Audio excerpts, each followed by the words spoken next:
ni iyindi operation iguyemo abarundi benshi cyane mu misozi yariya muri Uvira. Ni nyuma yuko igisirikare cy'u Burundi bivuzwe yuko cyohereje abasirikare benshi cyane muri iriya misozi ya Uvira. Ni nyuma yuko kandi igisirikare cy'u Burundi kigaragare muri operation zitandukanye zariya muri Uvira, operation kandi zivugwa yuko zaguyemo abasirikare bagera kuri 7 b'umutwe wa M23 ku munsi w'ejo. Nk'ubu mu makuru rero adasanzwe tukuzaniye aka kanya, imirwano ikomeje kugenda ihindura isura ndetse kandi imirwano ikomeje kugenda ikomera cyane uko umunsi ugenda uzaza undi, kandi bikagaragara yuko ibintu bikomeje kugenda bikomera cyane. Nshuti muvandimwe kandi nshuti muvandimwe kandi nshuti muvandimwe kandi nshuti muvandimwe kandi nshuti muvandimwe kandi unkurikira uherereye mu gihugu cy'u Rwanda, wowe unkurikira uherereye hanze y'igihugu cy'u Rwanda, byaba ari muri Afurika ndetse kandi haba ari muri Amerika, mu Burayi, muri Aziya, nongeye kukwifuriza kumererwa neza, nongeye kukwifuriza amahoro n'imigisha bikomoka kuri Nyagasani.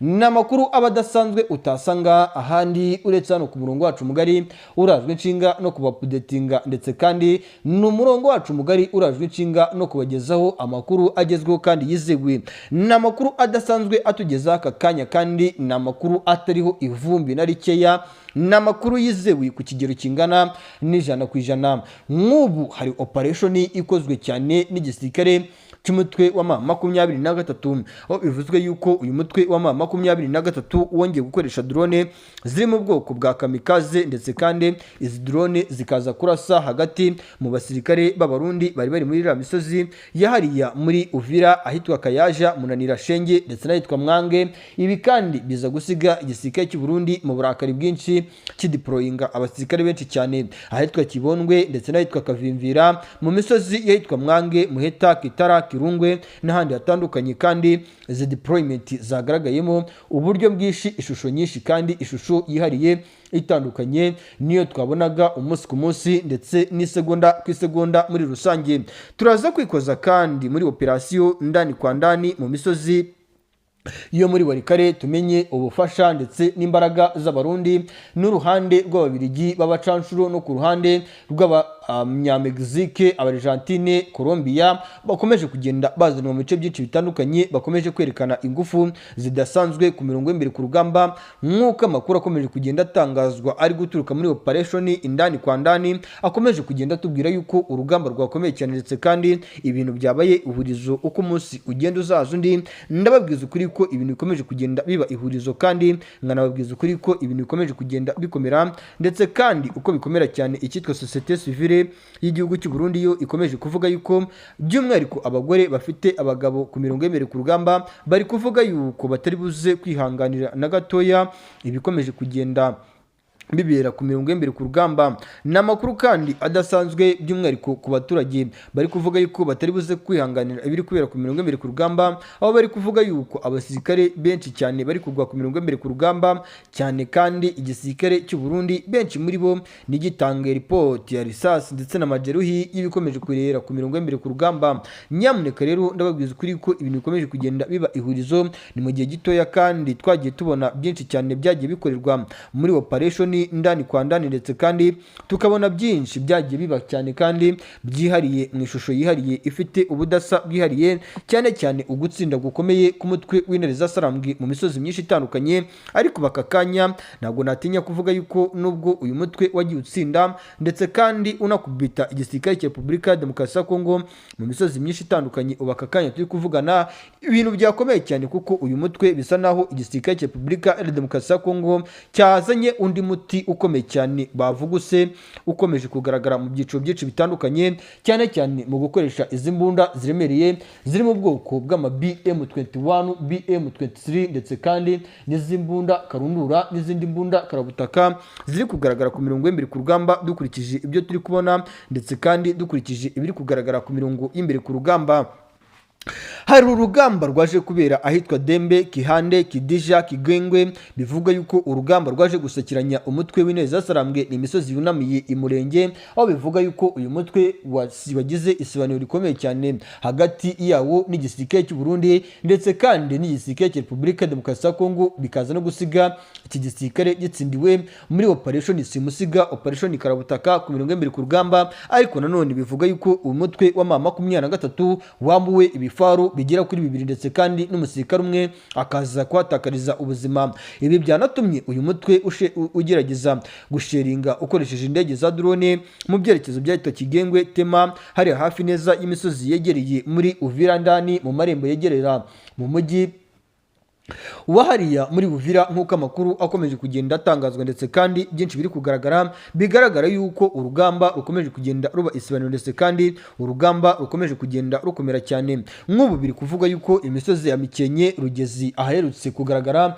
ibitero bikomeye cyane by'indege za drone. Aka kanya turi kuvugana biri kuvuga yuko abasirikare b'intare za Sarambwe bamaze kwakitsa abasirikare benshi cyane biteguye guhangana ndetse no guhatana mu buryo budasanzwe nubwo twabonagamo muri rusange uko umunsi ugenda uzaza undi, kandi bikagaragara yuko ibi bintu ngo bari kubikora mu buryo bwa kinyamwuga bitandukanye n'uburyo twabibonagamo mu buzima busanzwe uko intare za Sarambwe zarwanaga cyangwa se zahatanaga umunsi ku munsi ndetse n'isegonda ku isegonda, kandi ubona yuko ibintu bikomeje kugenda bikomera kandi bikomeje kugenda biba ihurizo.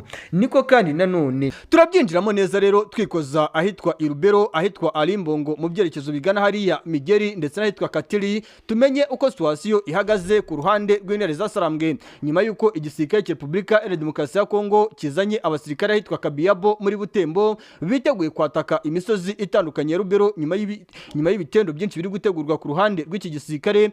Ndakubwiza ukuri ko ibintu bikomeje kugenda bihindura isura kandi nkanakubwiza ukuri ko ibintu bikomeje kugenda bikomera cyane, ariko nanone turabyinjiramo tubihuza n'ingabo z'igihugu cy'u Burundi zamaze guhabwa inshingano zikomeye cyane muri kino gisirikare. Turagaruka muri page zikuyemo amakuru menshi kandi akubiyemo muri Kivu y'Amajyaruguru ndetse no muri Kivu y'Amajyepfo. Aha nanone turajya muri Rushuru tumenye uko situation ihagaze muri rusange. Turabyinjiramo kandi tubijyanisha n'ibyabaye mu misozi ya hariya muri Uvira, tumenye uko situation ihagaze muri rusange. Ni byinshi rero biri kuvuga kandi ni byinshi biri kugaragara, ariko nanone nyuma yuko ibintu bikomeje kugenda bikomera abaturage hari byinshi bari kuvuga ndetse kandi hari byinshi bari kuvuga bamaganira kure ibitero bikomeje kugenda bigabwa n'igisirikare cy'u Burundi mu misozi itandukanye. Turabyinjiramo rero tubijyana nanone mu misozi itandukanye yegereye hariya Kavimvira, tujye ahitwa Kawezi, tujye ahitwa Kiku, tujye Tema, Kingwengwe, Kihande ndetse n'ahitwa za Kiriba, Runigo, Sanje, Remera, tumenye uko situation ihagaze mu misozi yahariya muri Sud Kivu. Turajye ahitwa Murenge, tujye mu misozi itandukanye yahariya muri Sud Kivu, tumenye uko situation ihagaze muri rusange. Umuhanda route nationale 11 Bugarama ujya ahitwa Kamanyola mu byerekezo bigana route nationale 5 ugana ahitwa Ruvungi ndetse n'ahitwa Kakamba, Ruburire ndetse n'ahitwa Kisozi hariya mu bisozi bya Kabumenge. Turajyeyo tumenye uko situation ihagaze. Hari amakuru nahawe kandi yizewe y'ibikomeje kugenda bikorwa n'ingabo z'igihugu cy'u Burundi. Ni igihugu cy'u Burundi kandi ubona yuko cyambariye urugamba ku rwego rudasanzwe. Ni igihugu cy'u Burundi cyagarutse ku mirongo y'imbere ku rugamba mu buryo butandukanye, ariko nanone bivuga yuko ibi biri gucira amarenga bikomeye cyane uyu mutwe w'intare za Sarambwe mu kwitegura urugamba ku rwego rudasanzwe. Turabihuza n'ibikorwa bidasanzwe by'ubunyamaswa biri kuvuga yuko biri gukorwa mu misozi itandukanye yo mu gihugu cy'u Burundi, mu misozi yahitwa Butegege, Mwaro, Butegama, mu misozi ya Musongati, Sharire, Karuri, Ruyaga, Mureke, Nzunga, Musenyi, Kabanga, Gikomero, Nyabikenye, Gihororo, Kayanza ndetse no mu mujyi wa Bujumbura ahitwa Nyamabere, Gatumba, Bihembe, Kibitoki, Mayuki n'ahandi hatandukanye. Igisirikare cy'u Burundi FDNB gifatanyije n'imbonerakure z'igihugu cy'u Burundi bakomeje gukora ibikorwa bitari byiza byo kwibasira abaturage. Bikavugwa kandi ko mu gihugu cy'u Burundi kwikubitiro ivanguramoko ari byo rikomeje kugenda ryiyongera. Bikavuga yuko abaturage bo mu gihugu cy'u Burundi bamwe na bamwe ari bo bakomeje gutungwa agatoki mu gukekwaho gukorana bya hafi n'umutwe wa Red Tabara usanzwe uzwi mu ntego zo kurwanya ubutegetsi bw'igihugu cy'u Burundi. Nk'uko amakuru akomeje guturuka mu gihugu cy'u Burundi, ibintu bikomeje kuzamba ndetse kandi ibintu bikomeje kugenda bikomera cyane. Birakomeza kuzamba kandi birakomeza kugenda bikomera cyane, ariho benshi bari kuvuga batari ko ibi bintu ntago byagakwiye kuba bigenda gutya, ahubwo leta y'igihugu cy'u Burundi yagakwiye kuba ishakira igisubizo ibibazo bikomeje kugenda bigaragara mu gihugu cy'u Burundi. Mwaba mwabimenye se ko hari abandi basirikare bagera kuri 7 b'igisirikare cy'u Burundi bagiye gutabwa muri yombi? Kwikubitiro hari uwitwa Niyigena Clarisse ndetse kandi hakabamo uwitwa Habimana Jean Baptiste. Kwikubitiro hakabamo uwundi mugabo witwa Ngabukiza Jemuve. Nk'uko amakuru kandi akomeje kugenda atangazwa ari guturuka hagati mu gisirikare cy'u Burundi, ni nyuma y'uko igisirikare cy'u Burundi, bamwe mu basirikare b'igisirikare cy'u Burundi hari gutegurwa operasiyo simusiga, operasiyo karabutaka ku butaka bw'igihugu cy'u Burundi. Bikavuga yuko rero izi operasiyo ziri gutegurwa ku butaka bw'igihugu cy'u Burundi, umutwe wa Red Tabara bishoboka yuko cyane ushobora kuba waturuka no muri iriya misozi ya za Uvira. Niyo mpamvu igisirikare cy'u Burundi mubona yuko cyambariye urugamba kandi gikomeje kudeployinga abasirikare benshi cyane mu misozi yahariya muri Uvira. Nk'uko amakuru akomeje kugenda atangazwa, akomeje kugenda atugeraho kandi bikomeje kugenda bigorana isegonda ku isegonda ndetse n'umunota ku munota. Ndagira ngo tubyinjiranemo neza rero, ubwo narindi mu ngingo z'ingenzi. Ndagira ngo tubyinjiranemo neza tumenye operasiyo zabereye mu misozi itandukanye. Ndagira ngo duhere mu misozi ya Sud Kivu tumenye uko situation ihagaze muri rusange. Ni imisozi ya Sud Kivu, ni imisozi nababwiza ukuri ko ikomeje kugenda imisozi ikomeje kugenda igaragaramo ibibazo. Igisirikare cy'u Burundi cyakoze operasiyo yitwa ngo ni Chikong. Iyi operasiyo yari y'abasirikare b'abarundi bavuye muri Kavimvira bazamuka Kawezi, abandi berekeza Kiriba, abandi berekeza Runiga, berekeza mu byerekezo byahitwa Sanje ndetse na Remera. Bivugwa yuko uyu mutwe wa M23 wari ufite abasirikare b'inarumitwa bari bari mu biriya bice bya Kabare mu mujyi wa Bukavu, abandi baturuka mu Mosho na Kamanyora babana amayira kuri muhanda wa route nationale 11 berekeza mu byerekezo birimo igisirikare cy'u Burundi. Bivugwa yuko iyi operation simusiga ya Cikongo yari yateguwe n'uruhande rw'igisirikare cy'u Burundi, yaje kubirizwamo bikomeye n'uyu mutwe w'intare za Sarambwe ndetse n'umutwe wa Twirwaneho, bisanzwe n'ubundi byarafashe umwanzuro wo gufatanya mu rugamba rukomeye cyane rwo kurwanya leta ya Kinshasa. Kandi bikagaragara yuko ibintu bikomeje kugenda bigorana cyane, bikomeje kugenda bihindura isura kandi ibintu bikomeje kugenda bikomera cyane. Uko umunsi ugenda uzaza undi niko urugamba rukomeje kugenda ruba urugamba, kandi urugamba rukomeje kugenda rugaragaramo ibibazo byinshi bitandukanye. Kandi bimwe mu bibazo biri kugaragara cyane ku mirongo y'imbere ku rugamba ni operasiyo simusiga, operasiyo karabutaka ziri gutegurwa cyane ku ruhande rw'igisirikare cy'u Burundi. Ariko navuga yuko impamvu ikomeye cyane igisirikare cy'u Burundi cyateguye operasiyo simusiga muri no misozi ya hano muri Uvira, nuko bamaze kubona yuko uyu mutwe uri gushaka uriya mupaka uhuza igihugu cy'u Burundi n'igihugu cya Repubulika Iharanira Demokarasi ya Kongo. Igisirikare cy'u Burundi kikavuga yuko mu gihe uyu mutwe ndetse na Twirwaneho baba bamaze gufata ibice byinshi bitandukanye byahariye muri Uvira, harimo n'umupaka uhuza igihugu cy'u Burundi n'igihugu cya Repubulika Iharanira Demokarasi ya Kongo, leta y'igihugu cy'u Burundi nyuma yuko ifatiye umwanzuro wo gufunga imipaka ihuza igihugu cy'u Burundi n'igihugu cy'u Rwanda, bahuye n'ibibazo byinshi bitandukanye birimo ibibazo bitandukanye by'ubukene bituruka ku bicuruzwa bakurwaga mu gihugu cy'u Burundi byerekeza mu gihugu cy'u Rwanda, ibindi biva mu gihugu cy'u Rwanda byerekeza mu gihugu cy'u Burundi.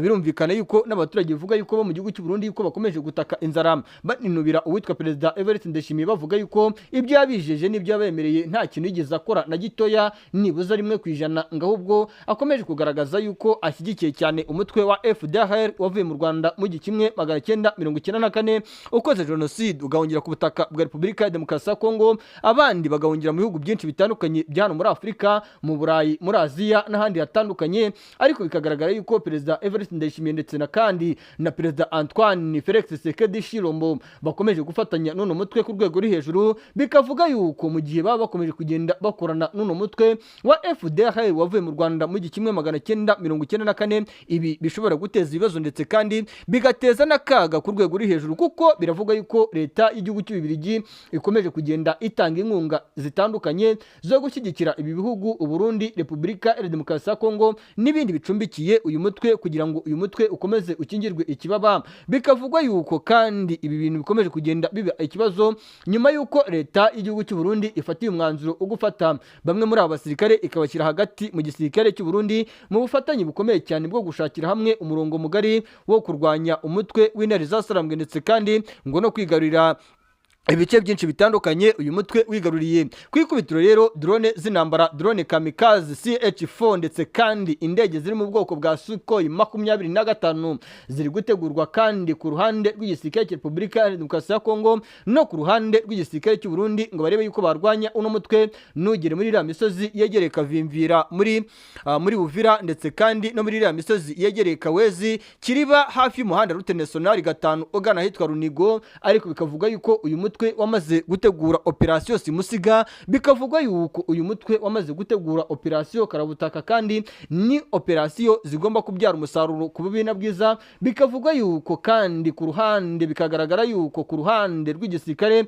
cya FDNB aricyo gisirikare cy'u Burundi ubwoba bukomeje kugenda bwiyongera. Ni nyuma yuko Perezida Antoine Felix Tshisekedi Tshilombo, Perezida Evariste Ndayishimiye bafashe umwanzuro yuko ibikorwa by'ubutasi, ibikorwa byo kuyobora operasiyo mu misozi ya Sud Kivu y'amajyaruguru bigomba kugenwa kandi bigakontororwa n'uruhande rw'igisirikare cy'u Burundi. Ndababwiza ukuri ko urugamba rukomeje kugenda ruba ihurizo. Icyo mba ngusaba abari ukubana nanjye ugakora subscribe, like, share, comment, aho bigenda neza naho bitagenda neza ukatubwira. Nongera kugushimira wowe unkurikira uri mu gihugu cy'u Rwanda, nkushimira wowe unkurikira uri hanze y'igihugu cy'u Rwanda, byaba ari muri Afurika, muri Leta Zunze za Amerika, mu Burayi, muri Aziya. Nongeye kukwifuriza kugira amahoro n'imigisha bikomoka kuri Nyagasani. Komeza ugire impagarike n'ubugingo mu mutima wawe.